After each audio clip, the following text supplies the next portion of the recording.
Rhowch groeso cynnes iawn I Llinos Medi.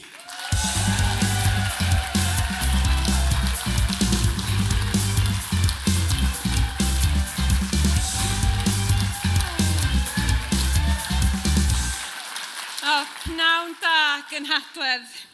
A dyma ni yn dod I derfyn y Cynhadledd, lle da ni ym Mhlaid Cymru wedi dangos ein gweledigaeth, ein uchelgais ac yn gobaith I Gymru.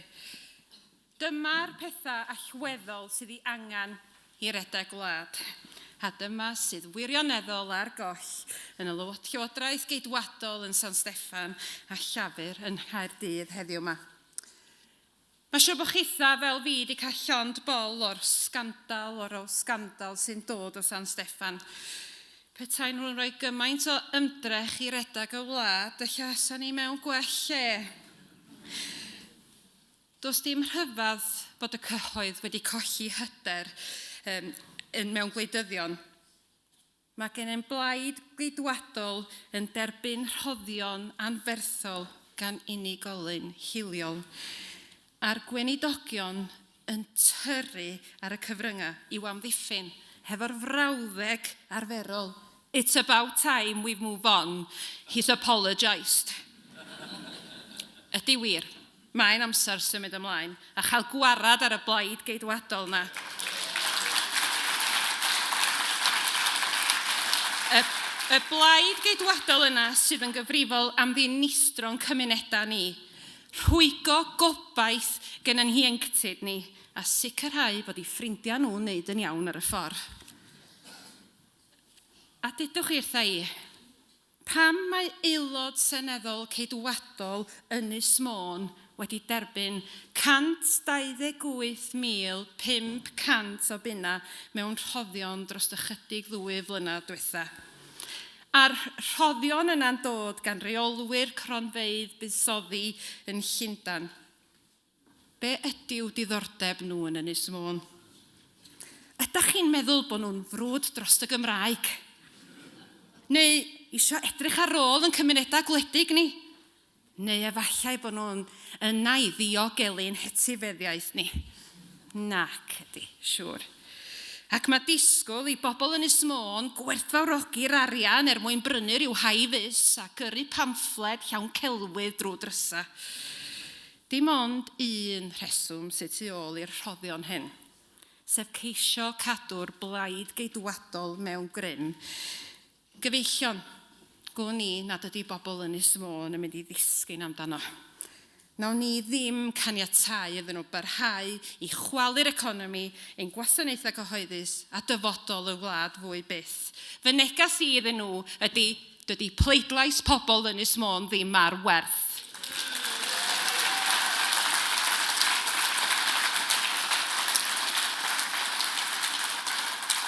Does dim lle I fusnesau Llundain busnesu yng gwleidyddiaeth Ynys Môn a Chymru. A dyma ni'n rhyw obeithio bo'r blaid Llafur yn mynd I ddangos gwell esiampl I ni. Na, da ni bellach gyda phrif weinidog newydd wedi etholi arwain ei blaid gyda mwyafrif bychan iawn a gynta wedi ariannu I ymgyrch gan unigolyn sydd wedi gyhuddo o dorri rheolau amgylcheddol. Lle mae'r egwyddorion sylfaenol yn bywyd cyhoeddus di mynd, gyfeillion? Mae'n edrych fel bod bank transaction yn bwysicach na public service.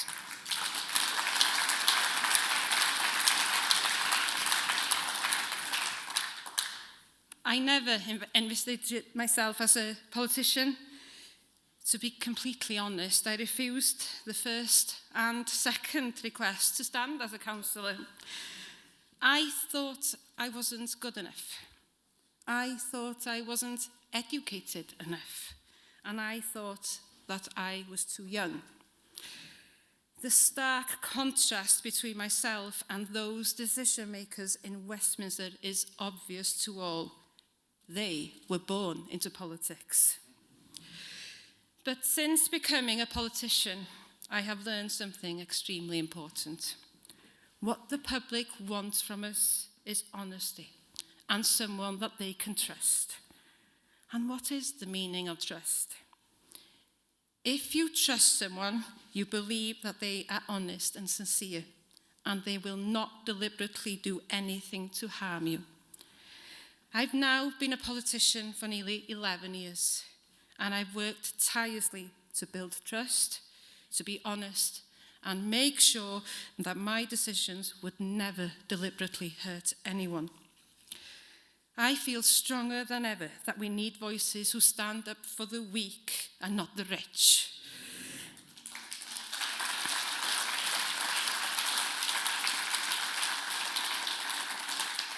Voices who stand up for equality and not inequality. And voices who have a vision and drive and not repeated mistakes.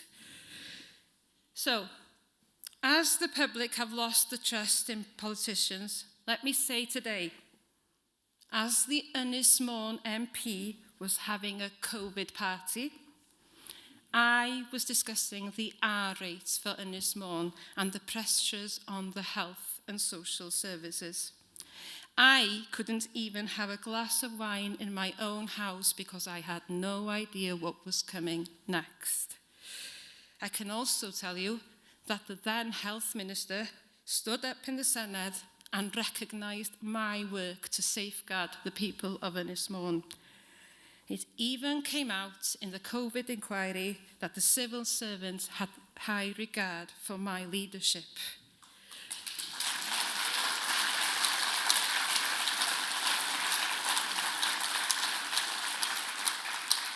Friends, you don't buy trust, you work for it.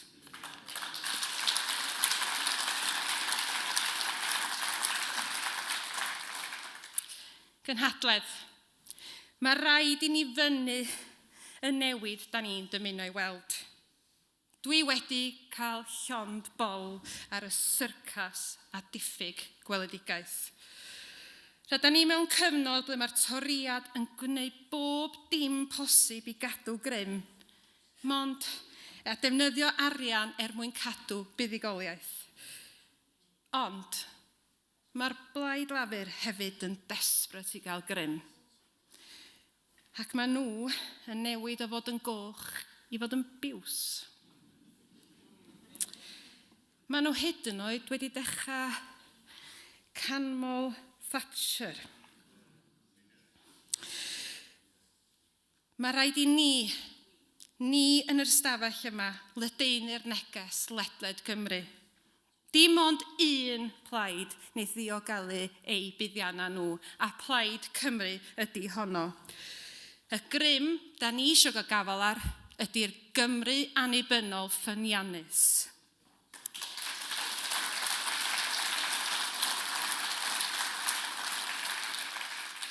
Mae rhaid i ni ddychwelyd tîm cryf o aelodau seneddol Plaid Cymru yn yr etholiad dan arweiniad Liz. Cynhadledd, dwi'n gobeithio mai dyma y tro ola fyddai'n sefyll o'ch blaen chi fel ymgeisydd San Steffan. Dwi am i Blaid Cymru Ynys Môn gael y gamp lawn. Rhedag y cyngor sir, Rhyn yn y Senedd a finna yn San Steffan. A gobeithio y tro nesaf fyddai'n eich hanner chi fydd aelod seneddol nesaf Ynys Môn.